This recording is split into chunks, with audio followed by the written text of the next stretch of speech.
तीन दामाद की सास पार्ट 2। अब तक आपने सुना कि कावेरी जी अपनी तीनों बेटियों ईशा, मोहिनी और सुहाना की शादी तीन घर जमाई लड़कों के साथ करवा देती है। उन्हें लगता है कि ये लड़के शायद घर का कामकाज संभाल लेंगे, लेकिन उनके तीनों घर जमाई बहुत आलसी थे। वो नौकरी भी नहीं करते थे और बाहर का काम भी नहीं। कावेरी जी ने अपनी बेटियों से कहा कि वो प्रेगनेंसी का बहाना बनाकर अपने पतियों को सबक सिखाए।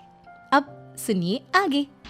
मम्मी, आपने जैसा कहा था हमने वैसा ही किया, लेकिन देखिए ना, विवेक का हाल तो वैसा का वैसा ही है।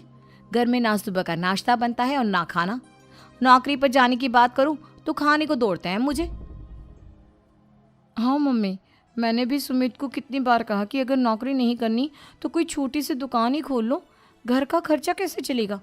देखो दोपहर के 12 बजने आए और जनाब अभी तक सो रहे हैं। हाँ मम्मी, ईशा और सुहाना ठीक कहती हैं। अविनाश का भी यही हाल है। जब मैंने अपनी प्रेगनेंसी के बारे में कहा तो मुझसे कहने लगा, अरे दूसरी लड़कियां तो 9-9 महीने तक नौकरी करती है, बस डिलीवरी के टाइम छुट्टी लेती है। मोहिनी, तुम भी नौकरी करो। अब मुझे कहाँ नौकरी मिलेगी। मम्मी बताओ अब मैं क्या करूँ। हे भगवान, क्या सोचकर घर जमाई दामाद लाई थी मैं कि मेरी बेटियां मेरे पास रहेंगी और खुश रहेंगी, लेकिन इन आलसी दामादों ने तो हमारी जिंदगी को भी प्रॉब्लम में डाल दिया है। मैं तो कहती हूँ मम्मी, हम लोग वापस अपनी जॉब पर जाना शुरू कर देते हैं। बता देते हैं इन लोगों को कि हमने प्रेगनेंसी का बहाना किया है। नहीं नहीं बेटा, ऐसी गलती भी मत करना। अगर तुमने ऐसा किया तो इन तीनों की आदत और ख़राब हो जाएगी। अरे आज नहीं तो कल कभी तो तुम प्रेग्नेंट होगी, तब वापस यही प्रॉब्लम आएगी। तब क्या करोगी तुम तीनों। हाँ मम्मी, आपकी बात तो बिल्कुल सही है। इन लोगों को तो सुधारना ही पड़ेगा। लेकिन कैसे? अपने बच्चों के आने की खबर सुनकर भी इन लोगों पर कोई असर नहीं हो रहा। पैसे कमाने के लिए घर से बाहर निकलना ही नहीं चाहते ये तीनों। अब मेरे दिमाग में एक प्लान आया है। तुम तीनों चिंता मत करो, उन तीनों को बुलाओ, फिर मैं बात करती हूँ। थोड़ी देर बाद कावेरी जी अपने तीनों दामादों को सामने बुलाकर अपनी बात कहना शुरू करती हैं। अविनाश, सुमित और विवेक, देखो बेटा, मैं ना तुम तीनों से बड़ा प्यार करती हूँ, इसीलिए तो तुम्हें घर जमाई बना कर रखा है मैंने। अरे मम्मी जी, सीधे सीधे कहिए ना, क्या बात है। प्यार तो हम भी आपको बहुत करते हैं। अरे मम्मी जी, आपकी इज्जत भी बहुत करते हैं। अरे भाई, आपके जैसी सास और कमाने वाली बीवी सबको मिलती है क्या? हाँ मम्मी, विवेक और सुमित ठीक कह रहे हैं।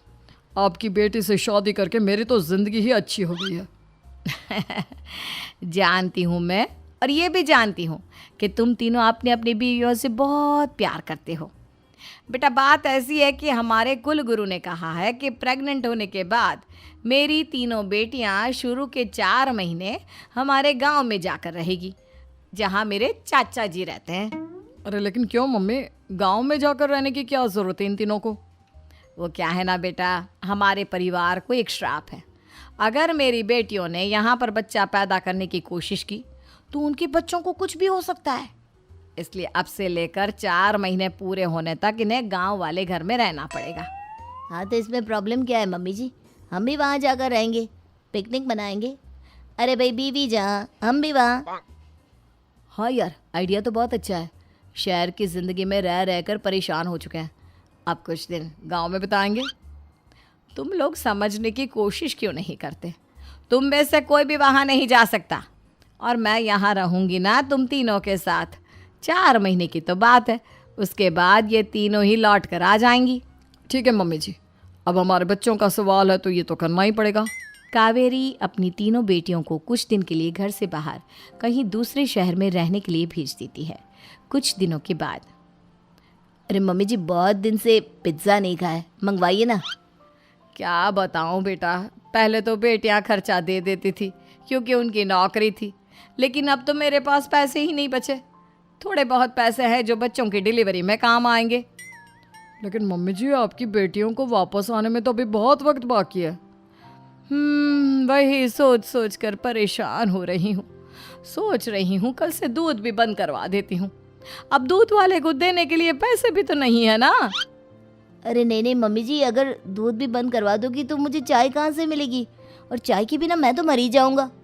क्या करूं बेटा, इसके अलावा हमारे पास कोई ऑप्शन नहीं है, मेरे पास पैसे ही नहीं बचे। इस तरह कावेरी जी धीरे धीरे अपने तीनों दामादों को पैसे देना बंद कर देती हैं और घर में खाने पीने की चीज़ें लाना भी बंद कर देती है। अब वो तीनों बुरी तरह से परेशान होने लगे थे और इसलिए एक दिन तीनों प्लान करके घर से बाहर निकलते हैं और बाजार में जाने के बाद यार अच्छा खाना खाए हुए कितने दिन हो गए, पता नहीं कब अच्छा खाना मिलेगा। हमारी बीवियों के जाने के बाद तो हमारी हालत भिखारियों जैसी हो गई है यार। कुछ भी हो, मुझे तो आज पिज्ज़ा खाना ही खाना है। जेब में 1 रुपया नहीं और पिज्ज़ा खाएगा, कहाँ से आएंगे पैसे? अरे देख वहाँ सामने बोर्ड पर क्या लिखा हुआ है, कंप्यूटर पर काम करने के लिए एक आदमी की आवश्यकता है। भाई मैं तो जा रहा हूँ, काम करूँगा और शाम तक पैसे लाकर आराम से पिज्ज़ा खाऊंगा। जा जा, तुझे कोई काम नहीं देने वाला, हम तो घर जा रहे हैं। चल भाई सुमित। सुमित और अविनाश वहाँ से चले जाते हैं और विवेक उस कंप्यूटर शॉप पर सारा दिन काम करके 5,000 रुपये कमा कर घर लौट कर आता है और अपने खाने के लिए अच्छी अच्छी चीज़ें भी लेकर आता है। ये देखकर विवेक और सुमित के दिल में भी कुछ पैसे कमाने की इच्छा जागती है। अरे सुबह सुबह कहाँ चल दिए तुम? मम्मी जी एक बहुत अच्छी जगह मिली है, कंप्यूटर पर काम करने के 5,000 मिले थे कल मुझे। अगर रोज़ काम करूँगा तो पूरे 40,000 की तनख्वाह। अरे वाह, ये तो बहुत अच्छी बात है दामाद जी, आपको जाना ही चाहिए। सुमित और अविनाश विवेक को इस तरह तरक्की करते देखकर परेशान हो जाते हैं और वो दोनों भी काम की तलाश में निकल पड़ते हैं। धीरे धीरे उन दोनों को भी काम मिल जाता है। अब कावेरी के तीनों दामाद छोटी मोटी नौकरी करके अच्छा पैसा कमाने लगे थे। एक दिन कावेरी उन्हें अपने पास बुलाती हैं। अरे वाह, विवेक 40,000 कमा लेता है, अविनाश 60,000 और सुमित तुम भी 40,000 के आसपास कमा ही लेते हो। कुल मिलाकर तुम अच्छे खासे पैसे कमा रहे हो बेटा। हाँ मम्मी जी, बहुत मज़ा आता है जब महीने के एंड में मोटी रकम हाथ में आती है। पूछिए मत मम्मी जी, घर में रहकर रोटी बना बना कर और तो जैसा महसूस होने लगा था मुझे तो। हाँ बेटा, तुम तीनों की बात तो बिल्कुल ठीक है और जानते हो अब तुम तीनों की पत्नियां भी वापस लौट कर आने वाली है। लेकिन मम्मी जी अभी तो उन्हें गए सिर्फ 2 महीने हुए हैं, आपने तो कहा था वो 4 महीने के बाद लौट कर आएंगी। ऐसा कुछ नहीं है बेटा, मैं सिर्फ तुम तीनों को सबक सिखाना चाहती थी कि आदमी घर में बैठकर बीवी की कमाई खाता हुआ अच्छा नहीं लगता। इस दुनिया में हर इंसान को मेहनत करनी चाहिए, काम करना चाहिए, चाहे वो औरत हो या आदमी, ताकि अपने परिवार को संभाल सके। कावेरी की बात सुनकर उन तीनों को अपनी गलती का एहसास होता है और कावेरी उन्हें सच बता देती है कि ईशा, सुहाना और मोहिनी शहर में ही कहीं दूसरी जगह रह रहे थे। शाम के वक्त उन तीनों की पत्नियां लौट कर आ जाती है और कावेरी जी का परिवार एक खुशहाल परिवार की तरह रहने लगता है।